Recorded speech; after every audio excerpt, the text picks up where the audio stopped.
یہ کہانی اس زمانے کی ہے جب علم کو سب سے بڑی دولت سمجھا جاتا تھا اور کتابیں صرف معلومات کا ذریعہ ہی نہیں بلکہ وراثت اور عزت کی علامت بھی سمجھی جاتی تھیں۔ بخارا جو اس وقت کے عظیم علمی اور تجارتی مراکز میں شمار ہوتا تھا، اپنے وسیع بازاروں، عالی شان مساجد اور دانشوروں کے لیے مشہور تھا۔ حسن بن زبیر ایک لمبے قد، گندمی رنگت اور باوقار شخصیت کے مالک تھے۔ ان کی آنکھوں میں ہمیشہ سنجیدگی اور علم کی چمک دکھائی دیتی تھی۔ حسن کی داڑھی ہلکی اور سلیقے سے تراشی ہوئی تھی اور وہ ہمیشہ نفاست سے سفید اور نیلے رنگ کے ریشمی لباس میں ملبوس رہتے تھے۔ ان کا کاروبار ریشم، مسالے اور نایاب نوادرات میں تھا اور وہ نہ صرف اپنی دولت بلکہ اپنی ایمانداری کی وجہ سے بھی مشہور تھے۔ ان کے والد زبیر بن خلیل ایک عظیم تاجر اور عالم تھے، جنہوں نے اپنی زندگی کا زیادہ تر وقت تجارت اور علمی تحقیق میں گزارا۔ ان کا ماننا تھا کہ سچائی ہی سب سے بڑی دولت ہے اور علم سے بڑھ کے کوئی خزانہ نہیں۔ حسن نے یہ الفاظ بچپن ہی سے سن رکھے تھے اور انہی اصولوں پر زندگی گزارتے تھے۔ حسن کو اپنے والد کی دی ہوئی ایک نایاب کتاب بے حد عزیز تھی۔ یہ کتاب کوئی عام کتاب نہیں تھی بلکہ قدیم فلسفے، تجارت کے اصولوں اور زندگی گزارنے کے سنہری اصولوں پر مشتمل ایک انمول دستاویز تھی۔ اس کتاب کا سرورق چمڑے کا بنا ہوا تھا اور اس پر سنہری خطاطی سے کتاب الحکمت لکھا گیا تھا۔ اس میں مشہور دانشوروں کی تحریریں، تجارت کے اصول اور کامیابی کے راز درج تھے۔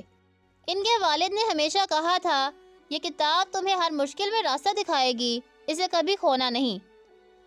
حسن اس کتاب کو ہمیشہ اپنے ساتھ رکھتے اور روزانہ اس سے کچھ نہ کچھ صفحات پڑھتے، کیونکہ وہ جانتے تھے کہ اس میں صدیوں کی دانشوری چھپی ہوئی ہے۔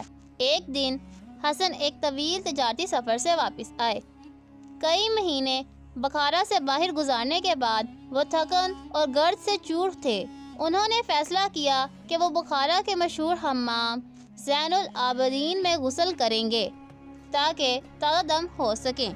حمام ایک عظیم الشان عمارت تھی جس میں سنگ مرمر کے بڑے بڑے حوض، بھاپ کے کمرے اور خوشبودار تیلوں کی مالش کے لیے مخصوص جگہیں بنی ہوئی تھیں۔ جیسے ہی حسن اندر داخل ہوئے، انہوں نے اپنا قیمتی لباس اور وہ کتاب ایک کنارے پر رکھی اور نہانے چلے گئے، لیکن جب وہ واپس آئے تو ان کی کتاب وہاں نہیں تھی۔ حسن کا دل دھک سے رہ گیا۔ انہوں نے پورے حمام میں تلاش شروع کر دی مگر کتاب کا کوئی نشان نہ ملا۔ وہ گھبرا کر حمام کے ملازم راشد کے پاس گئے اور پوچھا، کیا تم نے یہاں ایک نایاب کتاب دیکھی ہے؟ راشد نے سوچتے ہوئے کہا، جب آپ غسل کر رہے تھے تب سمرقند کا ایک مسافر تاجر یعقوب بن طاہر یہاں آیا تھا اور وہ ابھی یہاں سے جا چکا ہے۔ یہ سنتے ہی حسن کو شدید دھچکا لگا۔ وہ جانتے تھے کہ یعقوب چالاک اور موقع پرست آدمی تھا اور اگر وہ کتاب اس کے ہاتھ لگ گئی تو وہ ضرور اس بیش قیمتی کتاب سمجھ کر بیچنے کی کوشش کرے گا۔ حسن نے فیصلہ کیا کہ وہ سمرقند جائیں گے، چاہے سفر کتنا ہی لمبا اور مشکل کیوں نہ ہو۔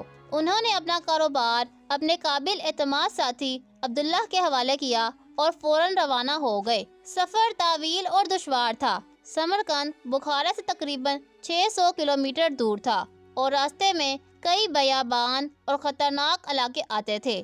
ایک دن جب حسن ایک ویران علاقے سے گزر رہے تھے تو کچھ ڈاکوؤں نے ان پر حملہ کر دیا۔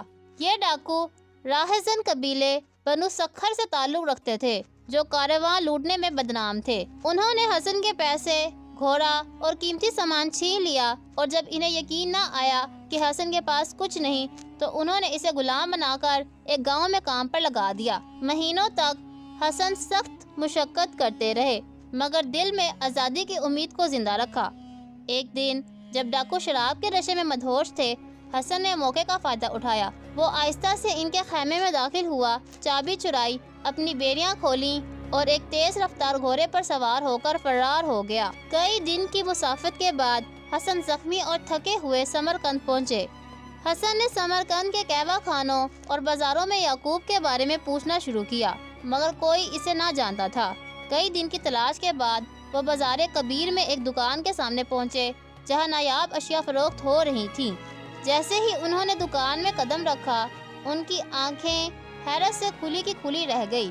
وہاں ان کی قیمتی کتاب رکھی ہوئی تھی۔ یعقوب نے پہلے تو مذاق میں کہا، یہ پرانی کتاب، میں تو اسے بیچنے ہی والا تھا، مگر جب حسن نے نرمی اور عزت سے گزارش کی کہ یہ ان کے والد کی نشانی ہے تو یعقوب کو شرمندگی محسوس ہوئی اور اس نے یہ کتاب انہیں واپس کر دی۔